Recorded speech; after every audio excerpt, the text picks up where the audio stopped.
Todo sobre la segunda vuelta de las presidenciales en Francia. Actualidad y noticias del mundo. ¿Cuáles son las propuestas de Macron y Le Pen? ¿Quién tiene más posibilidades de ganar? ¿Cómo repercuten estos resultados en la UE? ¿Y qué va a suceder a partir del lunes? Los franceses están llamados de nuevo a las urnas este domingo, 7 de mayo, en la segunda vuelta de las elecciones francesas, para elegir entre dos candidatos con filosofías y personalidades completamente antagónicas. El centrista Emmanuel Macron, que se presenta con su plataforma política en marcha, y Marine Le Pen, la candidata del partido de extrema derecha Frente Nacional. Cabe destacar que ninguno de los partidos tradicionales franceses estarán presentes en esta tanda, algo que no sucede desde 1958, cuando se instauró la República, que dio paso al actual sistema de dos vueltas.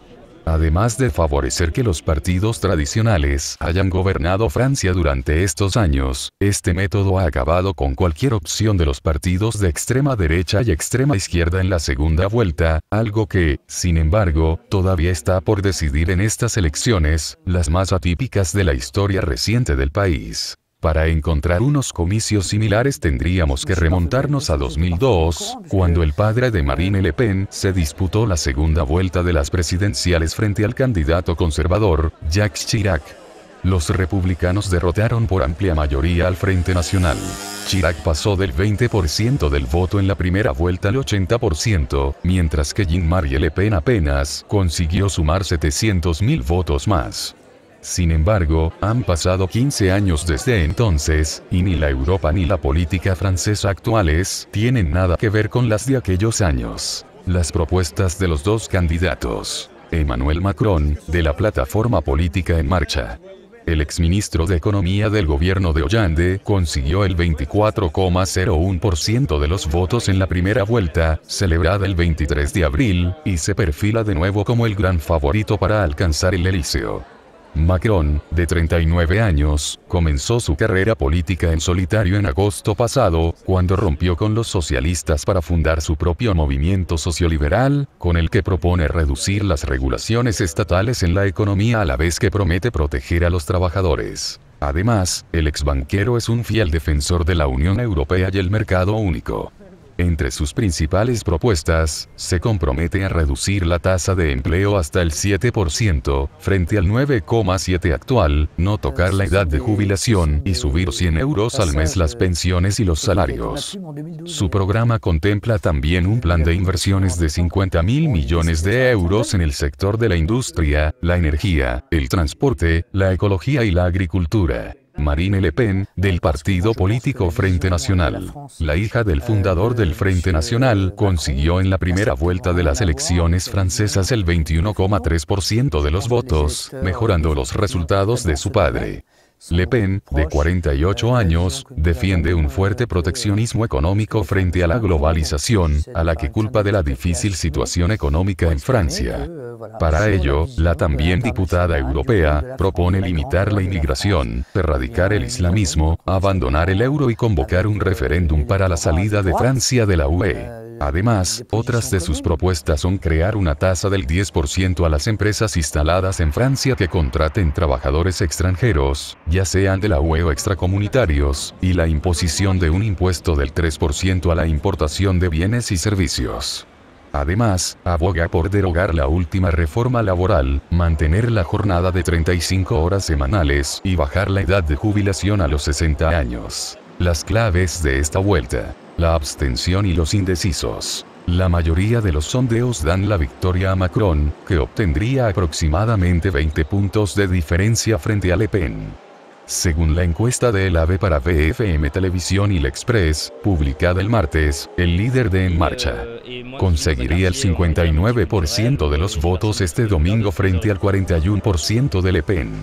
Otros encuestadores ofrecen porcentajes similares. En este sentido, se espera que Macron recoja la mayor parte de los votos de los socialistas y los republicanos, cuyos candidatos, Benoît Hamon y François Fillon, respectivamente, fueron eliminados en la primera vuelta y han pedido el voto para el candidato centrista. También lo ha hecho el sindicato CFDT, uno de los principales del país. Salvo Mélenchon, que lo deja en manos de la militancia, la mayoría de candidatos que han perdido en la primera vuelta han anunciado que van a apoyar a Macron.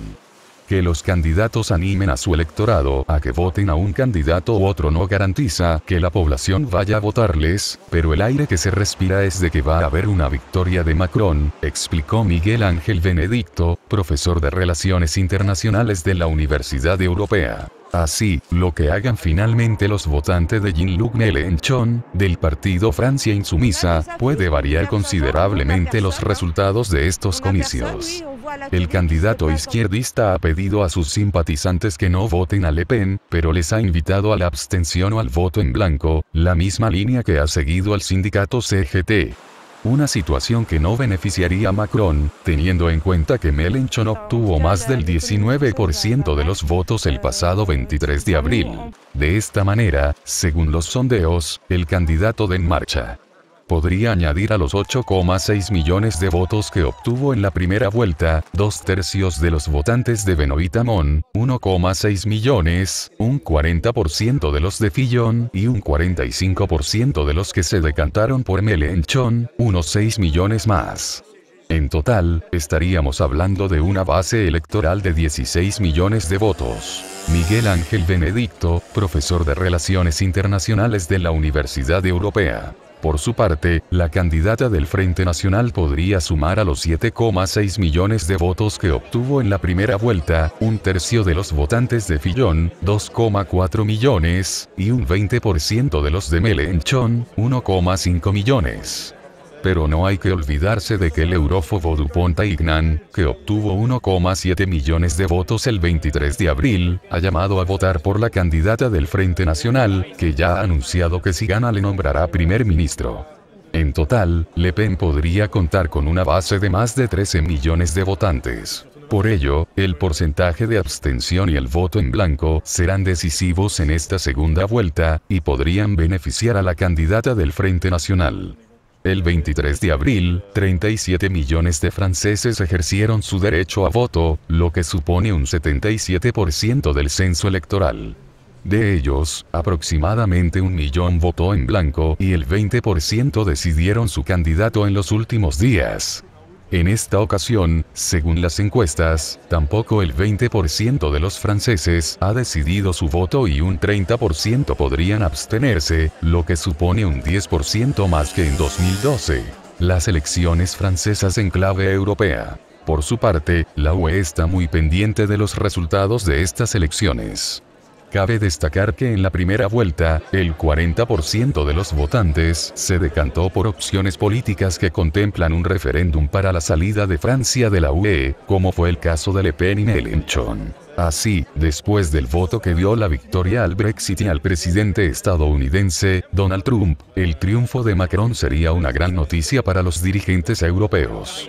De hecho, tras conocerse los resultados de la primera vuelta, los líderes europeos rompieron su habitual silencio en otros procesos electorales, para felicitar a Macron y darle ánimos en su carrera al Elíseo. La UE puede estar de enhorabuena con la victoria de Macron en la primera vuelta. Es el candidato de las instituciones, el más europeísta, el que apuesta por una Europa más integrada. También es el candidato de los mercados. Estamos viendo cómo el euro está subiendo, afirmó Benedicto tras conocerse que Macron y Le Pen pasaban a la segunda vuelta. En el lado opuesto, la candidata del Frente Nacional, cuya victoria supondría un duro golpe para el futuro de la UE, además de hacer temblar los mercados. Por un lado, confirmaría el auge de los partidos anti-establishment en Europa y, por otro, pondría de nuevo entre las cuerdas a las instituciones europeas, que difícilmente podrían soportar otro referéndum para abandonar la UE, cuando todavía tienen por delante la difícil tarea de negociar con Reino Unido su salida del bloque. Las legislativas de junio, decisivas para formar gobierno. El siguiente reto para el candidato que se alce con el triunfo en la segunda vuelta serán las elecciones legislativas, que también se celebran en dos tandas, el 11 y el 18 de junio. Del resultado de estos comicios, dependerá que el presidente electo pueda o no formar gobierno. Y en este sentido, es poco probable que alguno de los dos candidatos pueda obtener la mayoría, establecida en 289 votos. Las elecciones legislativas son muy importantes. Francia es un sistema semipresidencialista. Es decir, el presidente es elegido por sufragio universal directo, pero hay un sistema de contrapesos complejo. Luego el presidente designa al primer ministro y a propuesta de este a su gobierno. Pero ese gobierno tiene que ser ratificado por la Asamblea, explicó el profesor de Relaciones Internacionales, que hace hincapié en que para gobernar Francia es necesario tener a una mayoría parlamentaria que te ayude a sacar adelante tu programa político. Así, Macron, con su recién nacido movimiento, necesitaría construir una mayoría entre los candidatos de su partido que consigan escaño y sumar, además, diputados de centro de ambos lados del abanico político. Por su parte, Le Pen, que cuenta actualmente con 2 diputados en la Asamblea Nacional, tendría todavía más difícil poder conformar un gobierno, teniendo en cuenta que ninguno de los principales partidos ha pedido el voto para ella en esta segunda vuelta. A fin del bipartidismo en Francia. Sea quien sea el ganador, lo que ya es un hecho es que estas elecciones presidenciales han puesto fin al bipartidismo reinante en Francia, donde los partidos tradicionales han gobernado el país durante los últimos 50 años. De hecho, en la primera vuelta, el Partido Socialista y los republicanos solo consiguieron sumar poco más del 25% de los votos, frente al aproximadamente 45% que obtuvieron en la misma ronda en las elecciones de 2012. Datos, en parte, se explican por el debacle del candidato socialista, Benoît Hamon, que solo consiguió el 6,35% de los votos. Se trata del peor resultado de la historia reciente de los socialistas franceses, fruto de la mala gestión realizada por el presidente Hollande, quien hace 5 años, obtuvo un 28,83% de los votos en la primera vuelta. Está claro que hay un cansancio hacia las élites políticas tradicionales. Ya lo hemos visto en otras elecciones, como con el Brexit o con la victoria de Trump en Estados Unidos. Ese cansancio se refleja también en los resultados de esta primera vuelta en las elecciones francesas, con esa no entrada de los 2 grandes partidos tradicionales en la segunda vuelta, algo que no había ocurrido en la República, aseguró Benedicto. La crisis de los partidos tradicionales en Francia, al igual que en muchos países europeos, solo se explica a través del análisis de una situación económica en la que los franceses no han experimentado ni mejorías ni cambios sustanciales en sus vidas en los últimos años. Además, 1 año y medio de atentados terroristas en el país han alterado notablemente los nervios de los ciudadanos, obligados a vivir bajo un estado de emergencia. Actualidad y noticias del mundo.